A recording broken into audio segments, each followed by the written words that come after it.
नमस्कार, मेरा नाम है आयुषी गौड़ और आप देख रहे हैं फोर्थ पॉइंट न्यूज। शिक्षा व्यवस्था में सुधार और युवाओं के भविष्य को लेकर उठ रही आवाजें अब एक नए मोड़ पर पहुंच चुकी हैं। जाने माने शिक्षाविद और सामाजिक कार्यकर्ता सोनम वांगचुक अपनी 20 दिन की भूख हड़ताल खत्म करने के लिए तैयार है, लेकिन इसके लिए उन्होंने सरकार के सामने रख दी है 3 बड़ी शर्तें।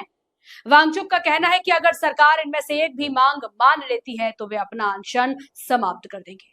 आखिर क्या है वो 3 शर्तें जो पूरे देश का ध्यान खींच रही हैं? आइए जानते हैं इस खास रिपोर्ट में। 28 जून से भूख हड़ताल पर बैठे सोशल एक्टिविस्ट सोनम वांगचुक ने अब अपना अनशन खत्म करने का ऐलान कर दिया है। सफदरजंग अस्पताल में भर्ती वांगचुक ने सोशल मीडिया प्लेटफॉर्म एक्स पर पोस्ट कर कहा कि सरकार अगर उनकी 3 मांगों में से किसी एक को भी पूरा कर देती है तो वो अपनी भूख हड़ताल खत्म कर देंगे। चलिए सबसे पहले आपको वांगचुक की उन 3 शर्तों के बारे में बताते हैं। पहली, शिक्षा में जवाबदेही।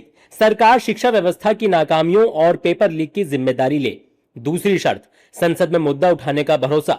कॉकरोच जनता पार्टी के प्रतिनिधिमंडल संसद पहुंचे और संसद में इस मुद्दे को उठाने का भरोसा मिले। और तीसरी शर्त, अस्पताल में सांसदों का आश्वासन। स्वास्थ्य कारणों से संभव नहीं हुआ तो अलग अलग दलों के सांसद अस्पताल आकर शिक्षा सुधार का उन्हें भरोसा दें।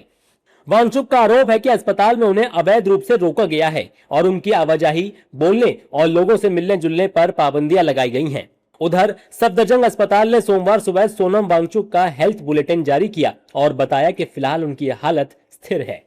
श्री सोनम वांगचुक हमारे पास पिछले 2 दिनों से हमारे अंडर हैं और हम उनकी सतत निगरानी कर रहे हैं, उनकी मॉनिटरिंग हो रही है।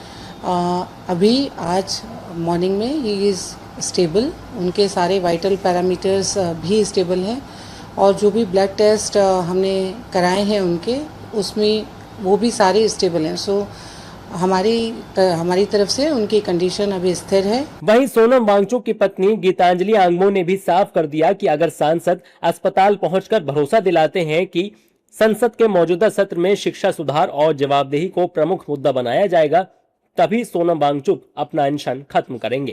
हॉस्पिटल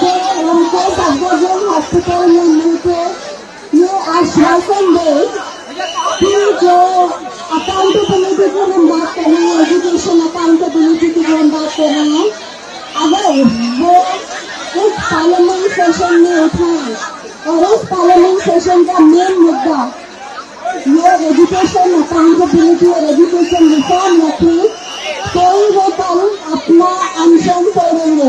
इधर इस मुद्दे पर सियासत भी गरमाई हुई है। कांग्रेस और समाजवादी पार्टी केंद्र सरकार पर निशाना साध रही है और केंद्रीय शिक्षा मंत्री धर्मेंद्र प्रधान के इस्तीफे पर अड़ी है। ये तो बहुत अलोकतांत्रिक बात है, ये डिक्टेटोरियल एटीट्यूड की बात है। सोनम वांगचुक साहब को बिल्कुल फ्री कर देना चाहिए। अगर वो एक कॉज के लिए लड़ रहे हैं, उस कॉज को अगर आप मान लीजिए, क्या मांग रहे हैं सोनम वांगचुक? सिर्फ एक इस्तीफा। धर्मेंद्र प्रधान का हुआ एक नाकारा निकम्मे मंत्री का, वो भी सरकार अपने अड़ियल रवैये से नहीं देना चाहती। हिटलर शाही सरकार दिखा रही है। इस हिटलर शाही का जवाब सदन में भी और सड़क पर भी कांग्रेस पार्टी और इंडिया गठबंधन करारा देगी। तो सोनम वांगचुक की कौन सी मांग नाजायज है? क्या इस देश में, लोकतांत्रिक देश में जवाबदेही नहीं तय होनी चाहिए? क्या नैतिकता नाम की कोई चीज नहीं होनी चाहिए?